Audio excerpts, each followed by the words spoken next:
just like everybody talks about the images from 9/11, the images from your shooting stay with me all the time. We were not using metal detectors, which we had discussed forever. Why aren't we using these? Everyone is using them. Well, it would look like the siege atmosphere around the president. Well, cards and letters come in every day. The intelligence is pretty daunting about the people who are, threatening to kill him. So you have to keep your head on kind of, rotating back and forth, look at the crowd, look at the president, try to guess what he's going to do, look back to the crowd, and then John Hinckley pushed himself forward and fired 6 rounds. He hits 4 people. I was hit with the 3rd round in the right chest.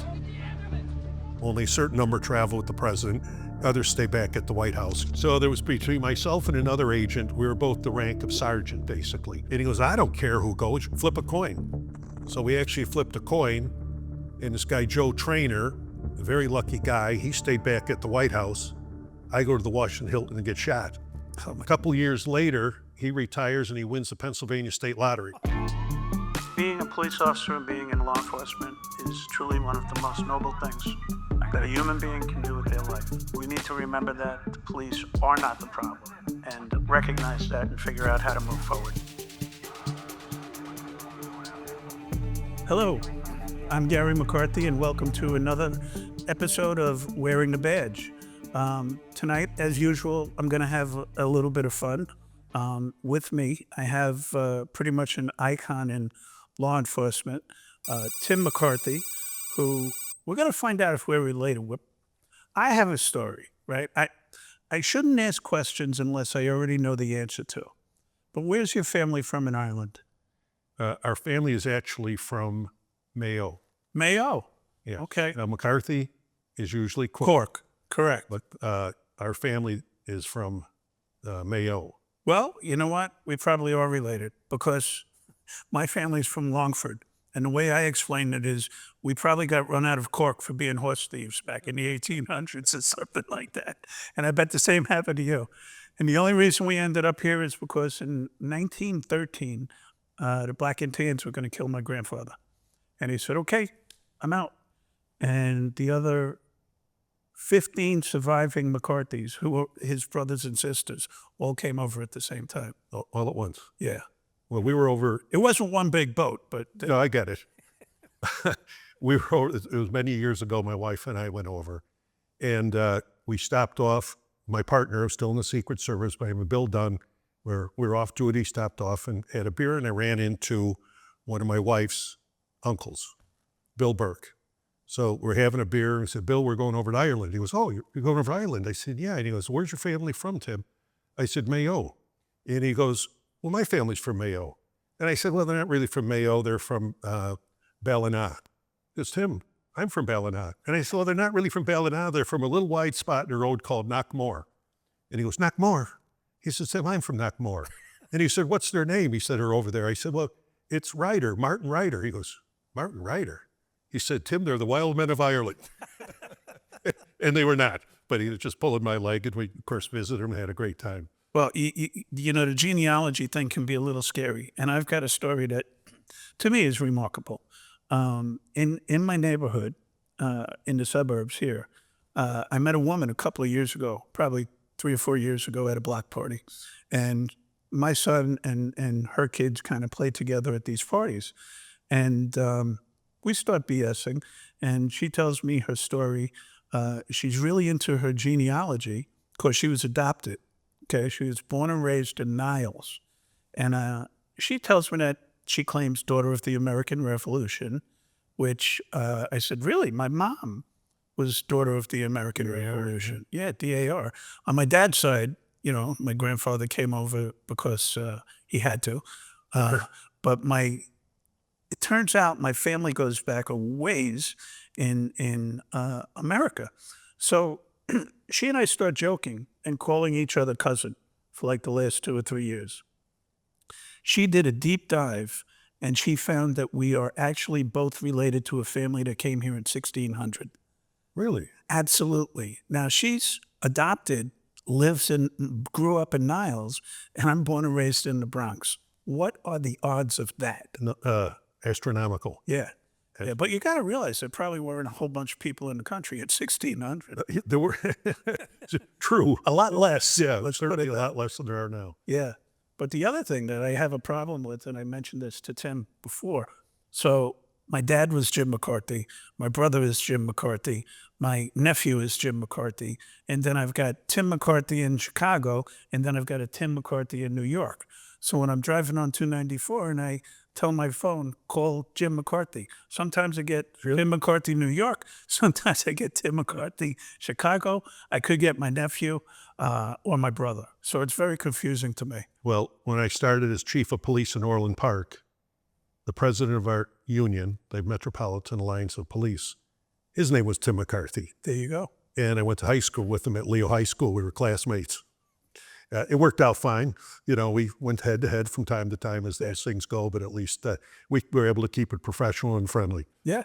As a matter of fact, there's another Jim McCarthy I just remembered. He's a chief in the NYPD, terrific guy.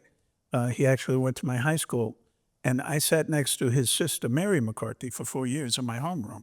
So we were all over the place. I hate to ask you a question, but how are they feeling about the mayoral race there, if you even care to delve into that? They're building bomb shelters. That makes sense. They're like hoarding water and things like that because everybody's, well, you know what's funny? There's a saying in New York that goes back a long, long way that a monkey could run the NYPD because by the time it gets to the police commissioner, all the people in between have kind of Dodged it somehow. made it work. Yeah. You know what I mean? So I don't know. Jessica Tisch has a great reputation. I don't know her. I do know the Tisch family, but the cops love her that I've spoken to. So who knows? Maybe she'll be staying. Maybe she'll go. But this guy's very scary. He's scary for the country, if you ask me, but what do I know? You know, but hey, look, we've got a socialist. Brandon Johnson quotes Marx, right? Don't forget about that. Yeah. So how's our experiment going here? Not so good, I don't think. Depends who you ask. Yeah. Yeah. Well, you know what, though? And here's something just a little bit off topic because I want to talk about you. But one of the things that I've realized over the years, and this is, you know, when the president was talking about sending the National Guard here, one of the defenses that Chicago used was that we've got the lowest murder rate since 2014. Okay, well, guess what? I was the superintendent in 2014, first of all, and that wasn't success because we had more than 400 murders. If you think that's success, then just keep doing what you're doing. But the fear of crime is what's really taking over because we have teen takeovers, which are mob actions, right? They cause people to be afraid. We've got those things with the cars going around in the intersections, right? We've got riots, right? The Columbus statue right here. And then I want you to think about the fact that the politics of today has it that we don't do quality of life enforcement. And Which was a priority yeah, when community policing came on the scene. Quality of life enforcement was really what we were talking about. yeah, yeah. Because, you know, crime is very personal. You get robbed, you get burglarized, or you know somebody who gets murdered, whatever the crime is. Car gets broken into, you know, you name it. That's very personal. But when you have 10 gangbangers on the corner drinking Hennessy all night and selling drugs and playing loud music, that victimizes everybody who sees it, walks by it, or lives there, right? So that causes fear. And the fear of crime, when Giuliani and Bratton came to New York City, they talked about the fear of crime. We're going to reduce the fear of crime, and we're going to reduce crime. And that's what we did. And we know how to do this. You know, Tim, we've talked about it on this show a lot because basically most of the people coming on here are police officers and senior police officers. But the politics of today is really wacky. And at the same time, we had a state's attorney Oh, boy. who was completely ineffective. had policies, practices, and protocols. I mean, I was chief of police for the entire time she was state's attorney almost. And occasionally, you know, we get class 4 felonies on UUW. It'll be immediate. If you got it, then it'll be immediately reduced. Yeah. And then after that, the case was, you know, typically went away. It was a sad time. And I think the new state's attorney, from what I'm hearing, Eileen is doing a much, much better job. Yeah. But the fear of it's causing people to leave the city. Without a doubt. It's caused them to leave the city. I know people or friends of mine that have left the city because they're just not going to put up with it anymore. You know, I just got a little bit annoyed, if you will, when you started talking about that, because Kim Foxx's last screw you to the police department was vacating the charges against the 4 guys who killed Cliff Lewis, the cop who was off duty. Yeah. Who on my watch. Motorcycle or something, wasn't it? No, that was car. Yeah. No, he was working in a grocery store. Oh, security. Yeah, he was doing security. That's right. You're thinking about Tom. Oh boy, I'm looking at his father right now. His dad got into a shootout with the son's killers. That was it. On the South Side. Yeah. But to vacate it, instead of saying we got to do another trial, she basically cut him loose and sent him out, which naturally means that I'm getting sued. Yes, again. In the 0.9 square miles that I was a lieutenant around Yankee Stadium, 0.9 square miles, we had 90 murders a year. Think about that. And my first 11 months in that precinct, we had 13 police-related shootouts. And we won every one except for one. Got a call from the White House staff. The president wants you to come down and see you in his room before you leave the hospital. So we're about out the door, and he said, Tim, now hold on a minute. Now listen, it was McCarthy, Brady, Delahanty, Reagan. What the hell did this guy have against the Irish?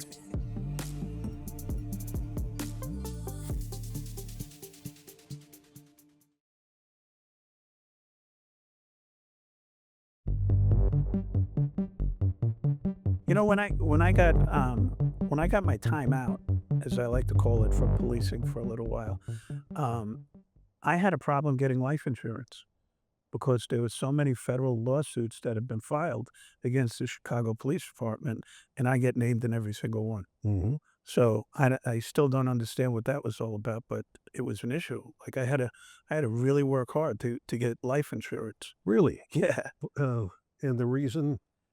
I don't know. I mean, I can think of a couple, but Yeah. none of them make a whole lot of sense. No, not for guys like us.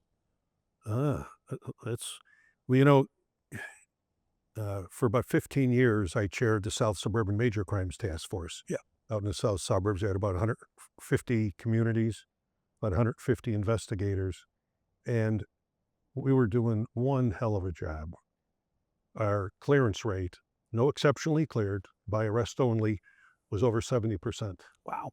Over 70%. National average, I think, was about 60 at that time. And major crimes, you're talking robberies, rape? Only homicides. Only homicide. We started out doing some major crimes, but it quickly changed to only homicides. Well, then it started going downhill. And of course, when Fox got in, it went downhill even further. Yeah, no charges and every possible reason that they could think of. And we were doing 50 homicides a year. Every possible reason you could find, they used not to charge. Right. So it's, hopefully things are going to get better. You go back to the 70s, and I think there was almost, or the 90s actually, I think there was almost 800 homicides. 900. 900, yeah. First, 91 to 93, I think, too. Yeah. We had 900 murders. Yeah. And you know the funny part, there's urban legends about that, because I was in New York at the time. And in the 0.9 square miles that I was a lieutenant around Yankee Stadium, 0.9 square miles, we had 90 murders a year. Think about that. And my first 11 months in that precinct, we had 13 police-related shootouts. And we won every one except for one. And fortunately, the guy survived, but he was grievously wounded, which you know a little bit about. But we'll get to that. A little bit. We'll get to that. Okay. So come on, I'm getting depressed now. Let's talk about you. Let's talk about you. So first of all, where'd you grow up? South side of Chicago, Okay. 79th and Western, 79th and Kedzie, right in there. Okay.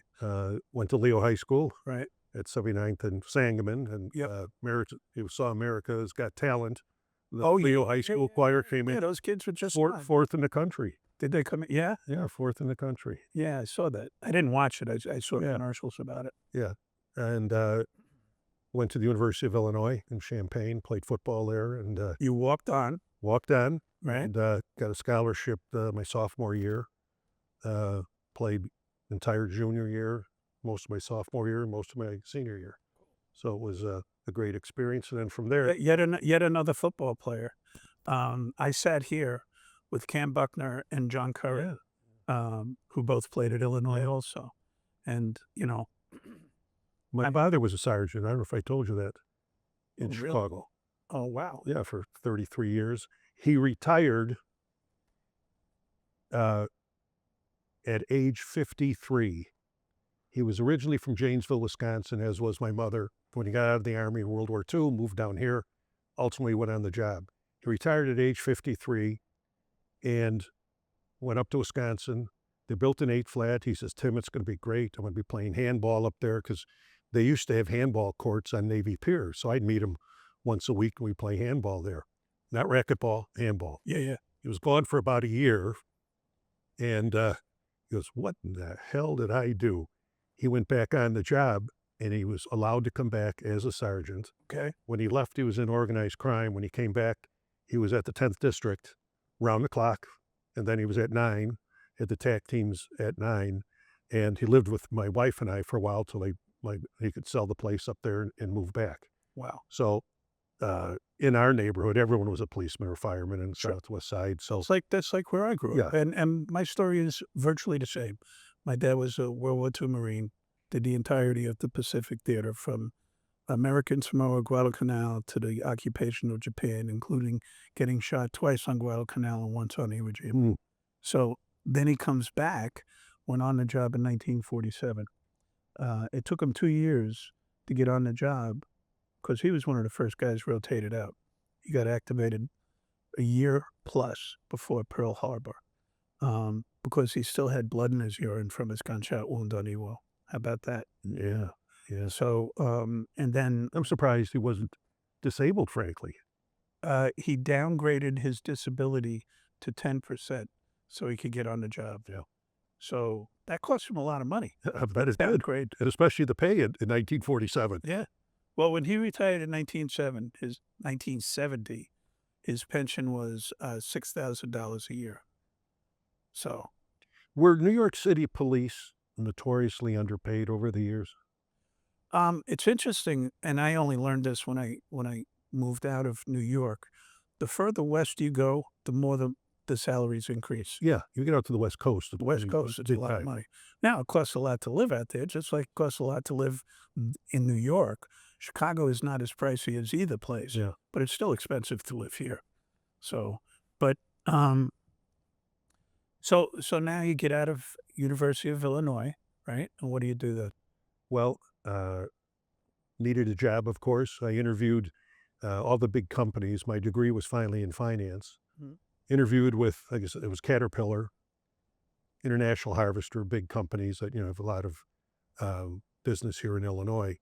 I went through those interviews and I wasn't too excited about it. I interviewed with the FBI. My degree, they wanted accounting or engineering, so I had to, or accounting or what else? Lawyer, no? Yeah. And so I knew I'd have to go back to school for that. Interview with the Secret Service. I was able to take the test, pass the test, and I graduated. Actually, I didn't graduate until January. I was short credits and stayed down at Illinois to get them.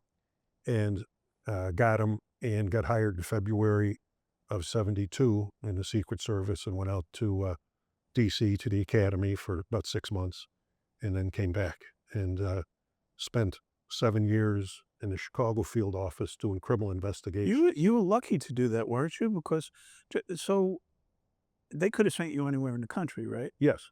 But they generally try to accommodate people. I think they were at that time more than they are now. Yeah. The FBI pretty much transfers everyone. they have a theory that, get the way I understood it was to get you out of the environment where you grew up and, get you a neutral location, so to speak. But no, I was lucky to stay here. And My brother Jimmy went on the state police, right? New York City was not hiring. We had laid off cops in 1973, and we didn't start hiring back until 79. They gave another test. So I went on in 81, and my brother Jimmy went on the state police in 79, which was a lot of fun for me because it was literally right across the street from the state police academy was right across the street from my dorm at State Quad on Albany State campus. And I would go and throw rocks at his window at like 2 o'clock in the morning.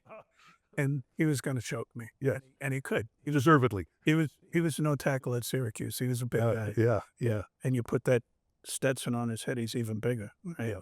But they sent the kid from the Bronx to Messina, New York, Of course. which is so far north. If he got injured, he went to a hospital in Canada.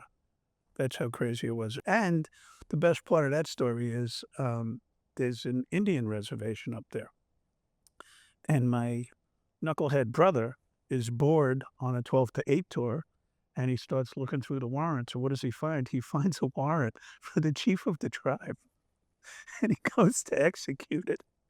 And the next thing you know, there's cowboys and Indians. Uh-huh. You've got the troopers with their hats, right? And the cars in a circle getting shot at by the Indians. He might have rethought that a bit. Yeah. He's good in urban environments, Yeah. which he ended up with the DEA task force. No good. And from that, he went into money laundering investigations and banking. So he did okay. Good for him. He did okay. Good for him. But so, it's interesting. My parents, because they were that greatest generation, just like yours, made all three of us, my brother Sean, my brother Jimmy, and myself, take all the civil service tests, except fireman. We didn't take that one. There was some reason. Should have. Well, my mother's father was a police officer who became a fireman, and we cut him off. I'm kidding. But it's funny because I remember I took the Secret Service test, and I was only like 16 or 17, but I was taking it to practice, kind of. Uh-huh. And I'm the only one out of the three of us who passed it. Really? Made it on the list. And my brothers are 5 and 6 years older than me, so they were pretty annoyed with me. Well, when I took the test, I thought I aced it. I remember the test said this was pretty simple. Well, it turned out I only got like a 75 on it. When they told me, I go, what? Well, I did virtually the same thing with the NYPD test. I walked out of that test and I said, anybody who doesn't get 100 is a moron. That's what I thought. I got a 99. Oh, The reason why I got the 99 is because the way the question was written, there was a change. Like the crime actually happened after midnight at like 12:05, so the date had changed, and I screwed that up because as I'm going through the test, I'm like, this is ridiculous. Come on, Yeah. go. Come on, let's go. give me So, some. and by the way, that put me at 8,000 something on the list with a 99. That's how many people took the test Wow. back then. Wow. So I'm sure you don't get it the way that I got it, but so go ahead. You spent 7 years here in the task force, Chicago. Yeah, in the field office doing criminal investigations, government checks, bonds, things like that. We got transferred actually after about 6 years, but we're having our first child. And I said, there's any way you could delay this a little bit? So they did. And so then it was another year. And I was going to leave the Secret Service because I didn't want to leave Chicago. Family and everyone is here. And I was going to leave, interviewed with a couple of other federal agencies, had a job offer, sat down with my dad and mother. I said, I think, he goes, hey, you signed up for this. This is part of it. Now, taking grandkids away is not a great thing either, by the way. Yeah. Said and done. So this is what you signed up for. And we said, yeah, you're right. So we went on to D.C. It was with President Carter, actually, for a year. And then President Reagan defeated him in November of 80. And the presidential detail switches over in thirds to the new president. So I was on the last third to be switched over. And President-elect Reagan was out in California. So it was like December I don't remember when it was, but we were out in California for New Year's Eve.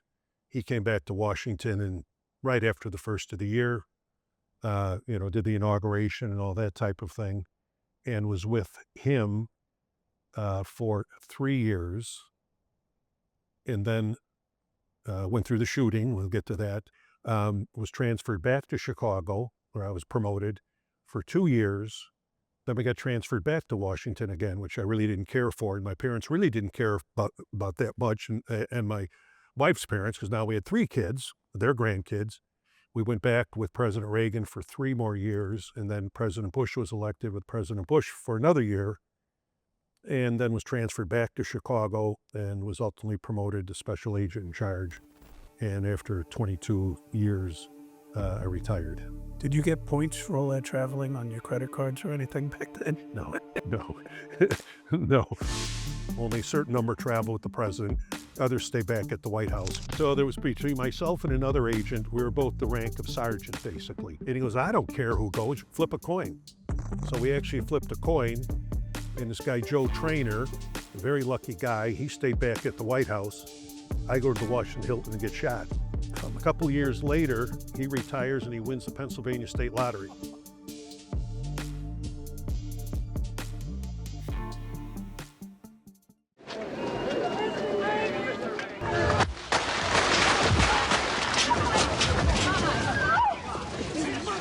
Just like everybody talks about the images from 9/11, the images from your shooting stay with me all the time. They cross my mind from time to time, but I'm one of the lucky ones, that survived something like this. But it was we're working days, which means you're be at the White House by 6:30, 6:15. You start at 7, but you gotta get briefed up and everything. And on that day, we were going to the Washington Hilton Hotel. That very common. It's a convention hotel. And the president was going to be speaking to the building trades unions, carpenters, plumbers, and so electricians from around the country. Probably not, the audience that would be, the best audience for him. Correct. But it turned out to be exceptional. In any case, we got briefed up about it. It was raining out that day. The follow-up car that most of the agents ride in, other than the agent in charge and the driver, was we weren't using the Suburbans then. We were using these Cadillacs that had like a convertible roof that leaked. Now, I didn't have many new suits back in the day. I said we were broke most of the time, and I did have a new suit on. We used to buy our suits on. And your suit got ruined on top of everything else. Yeah, they paid me for it. But we used to buy these suits down in Miami. We would call them suit in a box. You just order them over the phone, give them your sizes, they'd mail them up. And some days, everyone in the White House would have the same suit on. On the agents. This was a new, good suit, and I didn't want it to get soaking wet. So there was between myself and another agent, we were both the rank of sergeant, basically. We're all briefed up, only a certain number travel with the president. Others stay back at the White House. The advance is done, the agent's there, police are there, and everyone else. So the shift leader, Ray Shattuck, great guy, said, Ray, we got one extra person. We're both of the proper rank, And he goes, I don't care who goes. You're both, flip a coin. So we actually flipped a coin. And this guy, Joe Trainer, a very lucky guy, he stayed back at the White House. I go to the Washington Hilton and get shot. A couple years later, he retires and he wins the Pennsylvania State Lottery. Jeez. So he had but in any case, we go to the Washington. Talk about adding insult to injury. Tell me about it. But a great guy. We go there, the president gives his speech. I knew a lot of the people that were there, because I was doing in the building trades in the summer. So I knew a lot of the union guys and that. But so the president gives a speech. We go up the elevator. At that time, we were not using metal detectors, which we had discussed forever. Why aren't we using these? Everyone is using them. Well, it would look like the siege atmosphere around the president. Well, cards and letters come in every day. The intelligence is pretty daunting about the people who are, threatening to kill him. But anyway, we leave, we're in formation around the president. In the briefings, he was not going to go to any rope lines or work any rope lines, right to the car back to the White House. That particular armored car was an older Lincoln, and the back door opened backwards, which was very significant. So you have to keep your head on kind of, rotating back and forth, look at the crowd, look at the president, try to guess what he's going to do. I looked at him. We're going straight to the car, it looks like. I looked back to the crowd, and then John Hinckley pushed himself forward and fired 6 rounds out of a revolver, not a pistol, in 1.4 seconds. And like always happens with the bad guys, he hits 4 people. And I was hit with the 3rd round in the right chest. The 4th round hit the armored window of the limousine as the president was being pushed in. So that round might have hit him. 5th round that hit him ricocheted off the right rear quarter panel of the car and went between the frame of the car and the door, 6-7 inches. As he was being pushed in, he got hit under the left armpit. Yeah. In the 6th round, a carpenter from Cleveland was jumping on him at that time, and the round went across the street. So wasn't there a cop got shot? Yes, I'll get to that. Tom Delahanty, District of Columbia police officer, got shot in the back of the neck. He had to refire from his injuries. Jim Brady, right between the eyes and the forehead. I was in the right chest, and the president got hit. Now, no policeman could reproduce something like that under a stressful situation, but John Hinckley did. So, did he have any sort of training? No, I don't believe so. It was just a cluster of people. Yeah.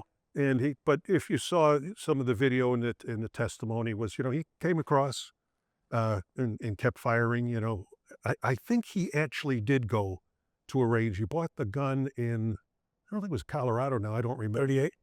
No, 22. 22, yeah. Yeah. In maybe, I don't remember where he bought the gun, but he bought it, wherever he bought it, it was, as I recall, it was legal. He was at an airport, however, and was, so I don't remember as many of the details as I used to, and got stopped with the gun. Something happened, but, they said, well, shouldn't you have known about that? You know how many people get stopped at airports with guns? Yeah. Every day, and, it wasn't as if he made a threat or anything like that. But, he wasn't on our radar at all. And, of course, he did about 30 or 40 years in a mental hospital, found guilty by reason of insanity, and was released. Well, it's been 4 or 5 years ago. Jim Brady dies in the meantime, but it would be, he was not guilty by reason of insanity. I was in the hospital for, I think it was 10 days. I had surgery. The bullet went through my lung, liver, and diaphragm and ended up in my lower back. It kind of bounced around. Talk about lucky. Yeah. Of course, people don't know this. 22s bounce around, like you said. A 45, well, that's going to make a big impact. But a 38 or a 9mm will generally go right through, especially if it's copper jacketed. Yep. But a 22 is very dangerous. I unfortunately, one of my first shootings that I handled as a police officer was a 13-year-old kid named Alton Dorsey. And we get to the scene of the shooting, and he's rolling around on the ground saying he was shot. And there's no blood, but it's wintertime, so he's got like a puff jacket on. And I pull his jacket up, and then I see some blood underneath his armpit. But the bullet bounced around inside, and by the time we got to the hospital, he was in cardiac arrest. By the time they started working on him in the ER, he was gone. 22. So you're really lucky. Yeah. Oh, I know it. And if you see, I still have the scar where it went in, and it's pretty close. Yeah. Pretty close. Yeah. But I was in there about 9 days, 10 days. And on the last day, my wife and I, 2 of the kids were there. One was young at home with a babysitter. And we got a call from the White House staff. The president wants you to come down and see you in his room before you leave the hospital. Sounded like a bit of an order. My wife and I, with 2 of the kids, go down to his room. No, I got lunch coming. Yeah. I can't go. So now we've got pizza, bulletproof glass on the windows, but he's still hooked up to the machines. Yeah. With the red lights flashing and the green lights flashing, and my 2 kids were attracted directly to them. So they start throwing switches. It got close. So my wife, we're having a great conversation for about 10 minutes. And, the kids are getting closer and closer. And I think they were going to, do something. My wife was, giving me, let's get out of here before these kids do something. So anyway, we wrapped up the conversation. Tim, we're going to have dinner together, and, we'll see you, blah, blah, and all that type of thing. And we're about out the door, and he said, Tim, now hold on a minute. Now listen, it was McCarthy, Brady, Delahanty, Reagan. What the hell did this guy have against the Irish? So, and I'll give you, it was a great example because, as you know, critical incidents, some people never recover. They can never go back and do what they were doing before. Another third are moderately affected, and it does affect their performance. And another third, it doesn't affect at all. And the president, it didn't affect him at all. And he was a great example for me. And, 3 months later, after I passed the physical agility test, went back on midnights. That was your reward. My reward was midnights because we changed shifts every 2 weeks. So it was something you don't want to go through. But, a lot of people, it wasn't just the Tim McCarthy show, by the way. There was a lot of people who did an awful lot of things right that day, getting Ray Shattuck and Jerry Parr pushing them into the car, getting them going to the White House, finally finding the wound, getting him to the hospital. So it was a team effort. Without a doubt. But I still have the vision of you putting your body in front of it. And you know why that was? Well, we had training, cover and evacuate. If the attacker is beyond arm's reach, cover the president and evacuate him. And that's what it was. But when at Illinois, we had what was called the hit position. When you went to make a tackle, was something like that. Oh, I know. And I was a why linebacker. So I turned in the direction I thought the shots were coming from, and just based on the training, just spread out. That's all I could do. I think it's remarkable what you did. And I don't think it was by accident. It was your training. It was your courage. And your courage. Well, the military, You react. they're trained to hit the deck, and that's what they did. Yeah.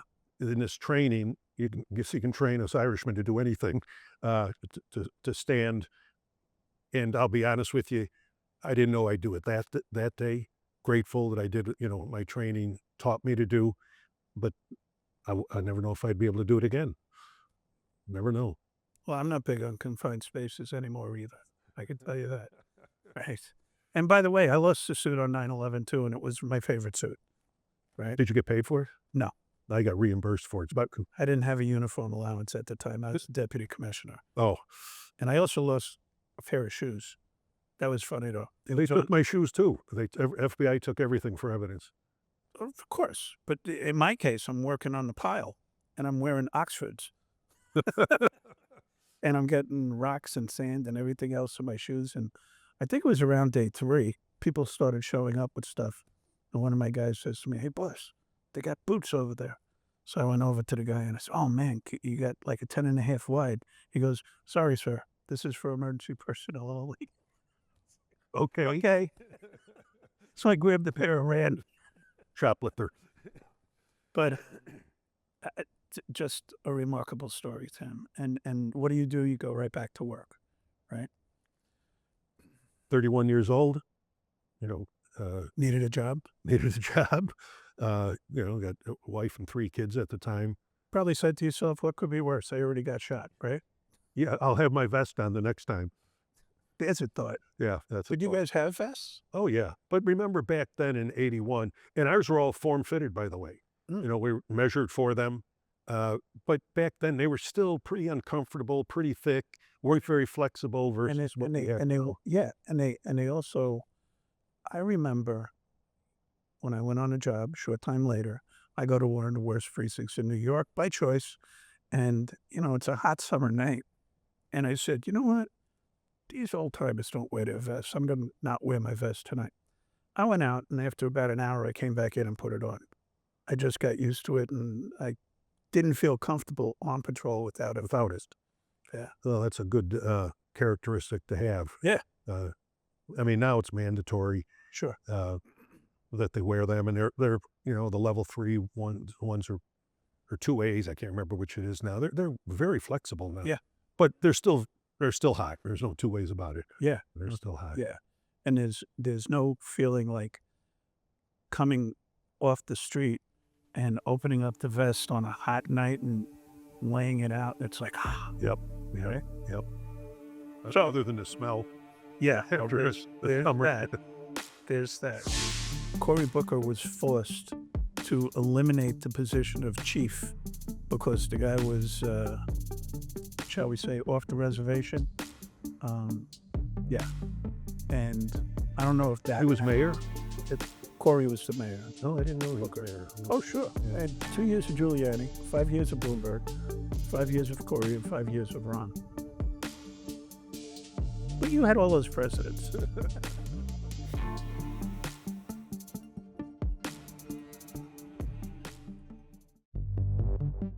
All right, so now what happens? You come back to Chicago and you become the SEC here, right? And how long did you do that? 3 years.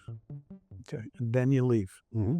Okay, did you go straight to Orland Park at that point? No. The reason I'd been recruited by a fellow who owned a Jim Covert. He lives up in Lake Geneva now. You played for the Bears. No, not that one, but he was a remarkable businessman, and he had built an alarm company called SecurityLink. And at that time, he was in about 20 states, so he hired me as the vice president of the company. And so I had to go around, we were in about 10 states at the time. A remarkable businessman, sold the company to AT&T, bought it back from AT&T, sold it back to AT&T. And I was there for about 5 months. And I lived in Orland Park at that time. I didn't even know the chief of police job was open there, but friends of mine from South Suburban Chiefs, that even while I was agent in charge, went to Illinois Chiefs, South Suburban Chiefs, the regional organizations, called me and said, "Are you applying for chief in Orland Park?" And I said, "Well, I never even thought about it, even though the job is open." So I talked to my wife, and, that stuff was still in my blood. I ultimately applied and, went through the assessments and all that type of thing, and was hired in, I retired in the end of 93, and I think it was February 94, was hired, or no, it was May of 94, hired as chief of police in Orland Park. Did you have to do any sort of training? They wanted all of my training material from the Secret Service, went to the training board, and they gave me an exemption for it. The one thing I had to do was an update on state law. State law. Yep. Yeah. Because it was interesting when I came from New York to New Jersey to here, I had 35 years on a job at the time, and they wanted all my mandate, all my training background, and we gave it to them, and they said, "Okay, you only owe us 45 hours of training." Yeah, I think mine was 40 on state law. Yeah. Really? Mm-hmm. Wow. But I didn't do it online either. I can't remember how I did. I did it. I didn't have to go to a class. I had all the material. Okay. And then I had to take a test. Okay. Very interesting. After my little time out, because I was out for more than 3 years, I had to recertify as a police officer, which I thought was pretty interesting. But the training materials I found were kind of lacking. But you could do it online. Yeah, it was all online, and then I had to take like a 300 question test, and all the material is online. And you'd think they would ask you questions about crimes, but they would ask something like, "What wattage does a taillight have to be so that you could see it from 300 feet?" I was like, I'm not an electrician. "Yeah, what?" It was almost not applicable. Let's put it certainly not applicable to running a police department, which is interesting. They mandate police officer training, which, okay. You didn't have to do that for superintendent, did you? Was that for superintendent? Well, they took most of my training and accepted that I was okay. Yeah. When I was out for 3 years and And my then- certification lapsed. Yeah. I had to do it, the whole thing. Actually, I think, is it 3 years or 5 years now that if you go back, you have to go to the academy now? Ooh, But I don't like running anymore. not as much for sure. But I think you can be a public safety director. Right. So, yeah, and that's the interesting thing because technically, my last 7 years in New York, I was a deputy commissioner, which is a civilian position. And then when I retired, they flipped me over to assistant chief. So I left as a uniformed officer. I don't know if that had anything to do with it, but then 5 years in Newark, I was the police director, which is a civilian position also. And after a couple of years, that's kind of an interesting story. Cory Booker was forced to eliminate the position of chief because the guy was, shall we say, off the reservation. Um, yeah. And I don't know if that He was mayor? Cory was the mayor. No, I didn't know he was Booker. mayor. No. Oh, sure. Yeah. I had 2 years of Giuliani, 5 years of Bloomberg, 5 years of Cory, and 5 years of Ron. But you had all those presidents. You had all those, Yeah. and one who really owes you. Yeah. Yeah. So tell me about Orland Park. What was it like now to go from that much time in the federal Mhm. system? Now you're moving down to state and dealing with. Well, one of the things that we had in the federal government was the senior executive service. And when you reached a certain level to become agent in charge in a major field office, you had to be selected for it. And you went through dozens of management classes at George Washington University, University of North Carolina, Tampa, Florida. I can't remember how many you had to go to. So, that's book management training, and there's value to it. Sure. So I had a lot of management training, and chief of police is management, but now you're dealing in a union atmosphere. Grievances, arbitration, contracts, all those things. And I had to catch up a little bit. Clearly it was a change in direction, and did. Right. I immersed myself in all the chiefs' meetings that I could be involved in. And, I didn't have to reinvent the wheel that much. Sure. Listen to all these veteran chiefs and so on. And I acclimated pretty quick. Now I had worked for 2 really good mayors that stayed out of police work. And of course, we had managers too. We manage a form of government. So we had a city manager who you see on a regular basis. Right. And they stayed out of our business. Good. And I mean, I was never influenced on one promotion in 26 years. Now I tell the mayor, here's what I'm going to promote. And he'd go along with it. Now, I didn't promote any idiots, I don't think, along the way, or I would have been there 26 years. You know what? I tried to do the same thing. You don't get them all right. No, Don't get them all right. and I didn't get them all right either, but it was a great atmosphere to be in. You were in a different political environment than Orland Park, but politics are politics. Oh, yeah. Then we had In Willow Springs. and we had a second mayor, and he initially thought that he should have a little more influence in the police department. I told him when he got hired, if you have any, he couldn't get rid of me if he wanted to, because it was the entire board that had to fire the chief of police or the city manager. But, you might as well throw your cards on the table, and I did, and he turned out to be, as far as policing is concerned, stayed out of our business. It was interesting when I got to Chicago. In New York, the unions were almost corporate, professional, buttoned up like detectives going to a homicide scene. Then I go to Newark, and these guys did everything they could to get in my way. Everything, no matter what I did. In Newark, I was literally, like Chesty Puller. I could shoot in any direction and hit the enemy. It was pretty That's rough. a tough environment to be. Yeah. And then I come here to Chicago, and the political atmosphere was such that the aldermen thought that they should be picking their own precinct commanders, district commanders. And I explained to them, when you're accountable for their work, then you can pick them. But for now, I'm going to do it. And to his credit, and I'm not a big fan of the guy, but Ram let me run like that. There were very, very few decisions that were made that weren't mine. The only one that there's only 2 that I could think of that I got so much pressure from City Hall I had to do it. One of them was the fact that in picking a district commander, I picked a white guy, to go to a black neighborhood on the west side, and there was a lot of pushback. And that guy retires like 2 weeks after I put him there. I was like, why didn't you tell Tell me? me this. Why didn't you tell me this? And that's when they were like, oh, you see? So then I had to kind of cave a little bit. And the other one had something to do with the unions who weren't going to support the mayor if we did some rules regarding the lieutenant's test. And I was like, are you kidding me? You know, they wanted a smaller gene pool, which is going to give us less talent, isn't it? Yeah. Yeah, but that's what they wanted. Those are the only two decisions that weren't mine, quite frankly. Well- So I did okay. Yeah. And by the way, I put Leo Schmitz in Englewood. And as the mayor's chief of staff explained to me, she said, you know, he's a white guy. I said, get out of here. Leo's a white guy. Yeah. And they protested when I put him there, and they protested when I took him out, right?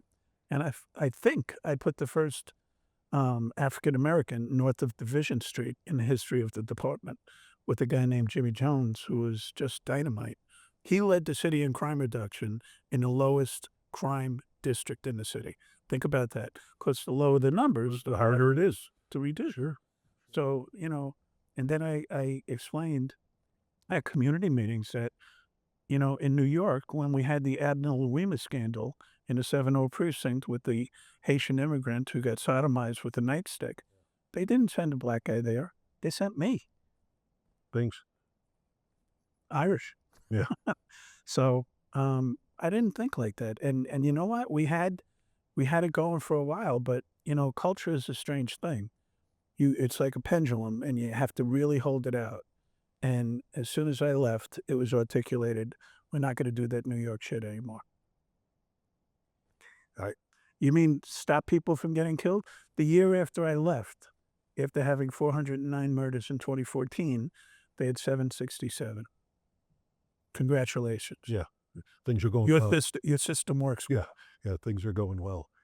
So, Well, you know, the unions are, you know, you can't live with them. You can't live without them, basically. And while they do some good things, I probably, you know, we had our fair share of arbitrations. It stepped up when I went to fire the union secretary. 18 days of arbitration. oh, wow. And we won, and he was terminated. Filed a lawsuit, of course, First Amendment. And this is interesting. So files a lawsuit. We went after this person for it being a frivolous lawsuit. You know, he's union secretary. He was claiming that everything he did and said, of course, was First Amendment. Anyway, went through discovery. The case was thrown out in federal court.